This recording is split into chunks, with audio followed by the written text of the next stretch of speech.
Ikaze bakunzi b'amakuru n'ibiganiro bigezweho, mbifurije weekend nziza n'isabato nziza ku badventiste bo munsi wa karindwi. Reka twerekeze mu burasirazuba bwo hagati, ni updates n'amakuru agezweho ku bikomeje kujya mbere, nk'ubwo amasoko yegereye perezida w'inteko ishinga amategeko ya Iran Garbafi aremeza ko leta zunze ubumwe za Amerika na Israeli bamaze iminsi begereza ibikoresho byabo bya gisirikare ku rwego rwo hejuru hafi ya Iran, ndetse ngo ibi bihugu byombi byaba byitegura kugaba igitero gitunguranye imbere muri Iran.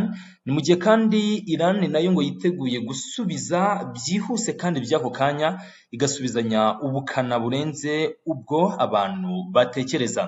Ibi biraza bikurikira ubutumwa butandukanye bw'ibitangazamakuru nka Tasnim n'ubundi byegereye igisirikare kirinda ubutegetsi bwa Kisilamu muri Iran, aho iki gihugu giherutse cyangwa se igitangazamakuru giherutse gutangaza ko ingabo zirinda ubutegetsi bwa Kisilamu muri Iran ubwo zizongera kugaba ibitero zizatungura isi ndetse n'ibihugu byinshi byo mu kigobe cy'abaperse utibagiwe Israeli, ari naho ibyerekezo by'ibi bitero bishobora kwita byerekeza mu gihe cyose leta zunze ubumwe za Amerika zaba zigabye ibitero muri Iran. Nk'uko The Hormuz leta ibyemeza, nuko Iran ngo yiteguye kugaba igitero cya mbere kinini mu mateka yose y'intambara zigezweho Iran yaba yararwanyemo, habe n'ibihugu byo mu kigobe cy'abaperse cyangwa se ubutegetsi bw'Isiraheli. Ibi byose kandi ngo bazabikora bagaba ibitero imbere muri Isiraheli ndetse no mu bihugu bitandukanye by'inshuti na Amerika mu kigobe cy'abaperse. Niki kigaragaza ko igisirikare cya leta zunze ubumwe za Amerika na Isiraheli bari kwegereza ingabo cyangwa se indege z'intambara igihugu cya Isiraheli?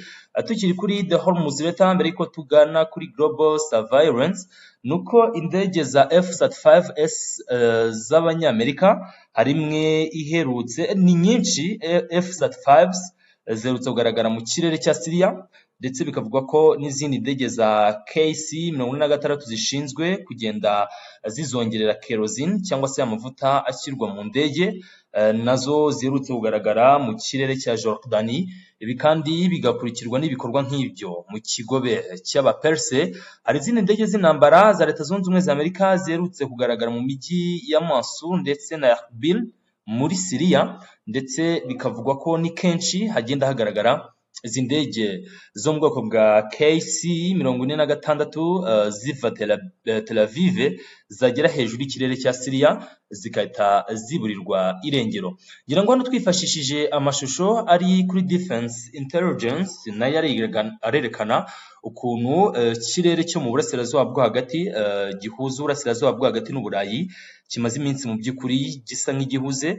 Ngira ngo hano hafi na Espagne murabona ko nta ndege n'imwe ishobora guhirahira ica muri kino kirere, cyane ko igihugu cya Espagne kiri mu bihugu byamaze kuba byiyambura umwambaro wo gutegekwa ndetse no gusabwa ko ikirere leta zunze ubumwe za Amerika.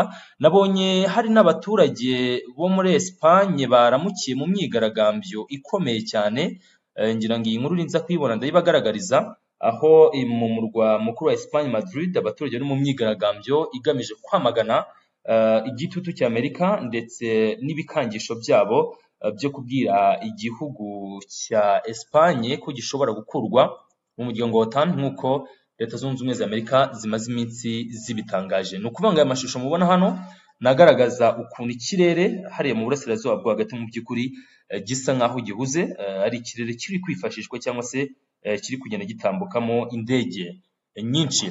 Tuve kuri aya makuru agaragaza ubwo muri rusange kwari kugaragaza ukuntu ukwegereza igihugu cya Iran ingabo bikozwe na leta zunze ubumwe za Amerika ndetse na Isiraheli ari ikintu n'ubundi ubutegetsi bwa Kisilamu muri Iran ngo bukomeje gucungira hafi, ndetse ikosa iryo ari ryo ryose riri buze kwishyurwa ikiguzi cyo ku rwego rwo hejuru. Hanyuma rero ndabizi ko n'ubundi muri benshi mutegereje kumenya ibiganiro naho byerekeza, ariko reka tubanze dusozaye n'ingingo zirebana n'intambara n'imyitegurire yazo, ubundi tugaruke tuvuga gato ku byerekeye ibiganiro bya diplomasi n'ubundi nabyo byitezwe. Aha tukivuga ingingo z'intambara ndetse no kwegereza hafi ibikoresho bikomeye bya gisirikare igihugu cya Iran, hari amashusho agaragaje ko ubwato bwa USS George Walker Bush ndetse na USS Gerald R. Ford bwose buri hafi ya Irani, ndetse ngo kimwe mu bitero byitezwe cyangwa se ibitero bishya bishobora kugabwa mu gihugu cya Iran, n'ubundi ngo hari ibigomba guhagurukira zimwe mu ndege z'intambara, ngo nta kabuza zizahagurukira kuri izi aircraft, muri izi USS aircraft carrier cyangwa se ibi byato byabo rutura by'intambara muri rusange. Nyiri kuri defense intelligence, ngira ngo ahangaha naho tugaruke kuri aya makuru ya Bloomberg yemeje ko igisirikare cya Leta Zunze Ubumwe za Amerika kigiye kugura misiri 4,300 zo mu bwoko bwa GSSM-ER Stealth, ni ubwoko bwa cruise missile, n'uruganda Lockheed Martin rusanzwe ruzoberewe cyane mu gukora ibikoresho bya gisirikare. Mu myaka 5 iri imbere ni contract zihagaze mu miliyari menshi. Intego rero ngo nukongera kuzuza cyangwa se nukongera kuba bafite ububiko bukwiye nyuma y'uko Leta Zunze Ubumwe za Amerika zakoresheje imbaraga z'umurengera mu bitero bagabye mu gihugu cya Iran. Tugaruke kuri global surveillance ariko gato, mere kuri BRICS news. BRICS news iremeza ko Minisitiri w'Ububanyi n'Amahanga wa Iran yageze muri Pakistan. Yego, ndaje tubivugaho. Icyo nshaka hano ni ikijyanye n'ibihano Leta Zunze Ubumwe za Amerika zafatiye Ubushinwa. Leta ya Amerika yafatiye ibihano ibigo by'Abashinwa, harimo n'inganda zitunganya ibikomoka kuri petrol ndetse n'ibindi bigo byinshi. Ibi bigo ni ibihe? Nibyo tugiye, inkuru yari iyi ngiyi kuri BRICS news. Hanyuma rero ibyo bigo byo biri he? Inkuru ni iyi ngiyi. Hanyuma ibigo rero hano tuje kuri global surveillance, ikigo cya mbere ni ikigo bita Hengli Petrochemical Facility, kirahitwa Dalian mu Bushinwa. Iki kigo cyangwa se uru ruganda rukaba rufite ubushobozi bwo gutunganya nibura utugunguru 400 ku munsi. Ruri mu nganda za mbere zitunganya ingano y'utu tugunguru tungana uku ku munsi. Uru ruganda rero ngo rumaze iminsi rugura crude oil cyangwa se ya mavuta nyine adatunganyijwe akimara gucukurwa cyangwa se gukurwa mu mariba, ubundi akata yoherezwa mu gihugu cy'Ubushinwa.